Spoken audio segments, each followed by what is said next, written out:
যুদ্ধবিরতির আলোচনা নিয়ে নানা গুঞ্জন চললেও হামলা জারি রেখেছে ইরান ও তার মিত্ররা।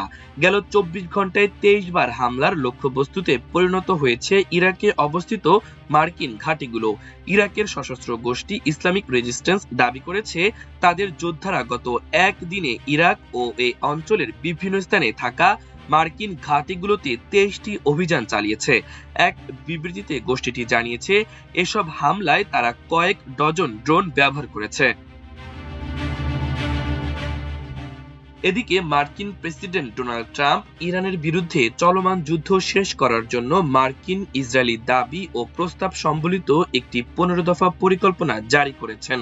পরিকল্পনাটি সপ্তাহে শান্তি আলোচনার আয়োজনে প্রস্তুত পাকিস্তানের মাধ্যমে ইরানে পাঠানো হয়েছে, কিন্তু তেহরানেরও নিজস্ব শর্ত রয়েছে।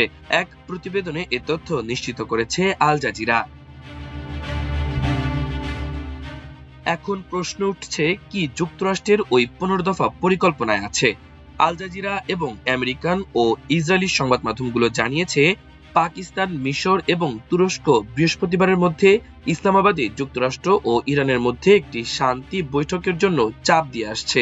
যুক্তরাষ্ট্র পাকিস্তানের মাধ্যমে ইরানের কাছে একটি ১৫ দফা শান্তি পরিকল্পনা পাঠিয়েছে, যার মধ্যে ১ মাসের যুদ্ধবিরতিও অন্তর্ভুক্ত রয়েছে। এই সময়ে উভয় পক্ষ যুদ্ধ শেষ করার শর্ত নিয়ে আলোচনা করবে।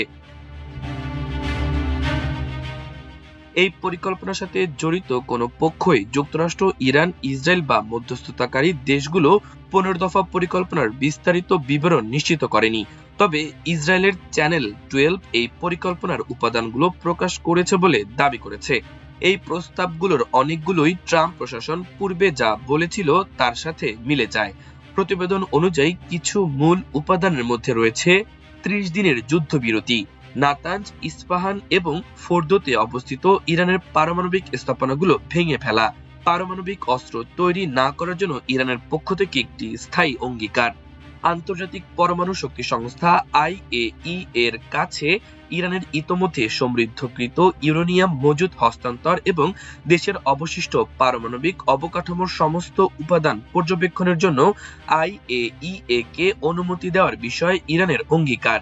ইরানকে অবশ্যই দেশের অভ্যন্তরে আর ইউরেনিয়াম সমৃদ্ধ করা থেকে বিরত থাকতে হবে।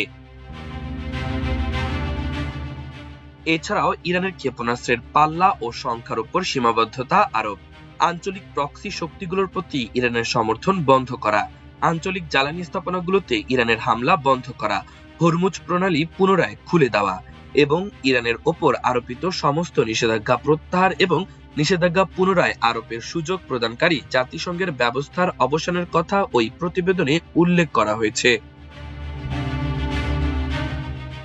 অন্যদিকে যুদ্ধ শেষ করতে গতকাল ৫টি শর্ত তুলে ধরেছে ইরানের রাষ্ট্রীয় টেলিভিশন, যেগুলোর অধীনে ইরান যুদ্ধ শেষ করতে সম্মত হবে। শর্তগুলো হলো শত্রুপক্ষের আগ্রাসন ও গুপ্ত হত্যা সম্পূর্ণ বন্ধ করা, ইসলামিক প্রজাতন্ত্রের উপর যাতে যুদ্ধ পুনরায় চাপিয়ে দেওয়া না হয় তা নিশ্চিত করার জন্য সুনির্দিষ্ট ব্যবস্থা প্রতিষ্ঠা করা, যুদ্ধকালীন ক্ষয়ক্ষতি ও প্রতিকারের নিশ্চিত এবং সুস্পষ্টভাবে নির্ধারিত অর্থ প্রদান, অঞ্চল জুড়ে জড়িত সকল প্রতিরোধ গোষ্ঠীর জন্য এবং সকল রণাঙ্গনে যুদ্ধের অবসান এবং হরমুজ প্রণালীর ওপর ইরানের সার্বভৌমত্ব প্রয়োগ তার স্বাভাবিক ও আইনগত অধিকার এবং তা থাকবে। এটি অপর পক্ষের প্রতিশ্রুতি বাস্তবায়নের নিশ্চয়তা প্রদান করে এবং অবশ্যই তা স্বীকৃত হতে হবে। এছাড়াও জানানো হয় ২৮শে ফেব্রুয়ারি যুক্তরাষ্ট্র ও ইসরায়েলের নতুন করে আগ্রাসন চালানোর মাত্র কয়েকদিন আগে জেনেভায় অনুষ্ঠিত দ্বিতীয় দফা আলোচনার সময় তেহরানের পক্ষ থেকে পূর্বে উপস্থাপিত দাবিগুলোর পাশাপাশি এই শর্তগুলো রয়েছে।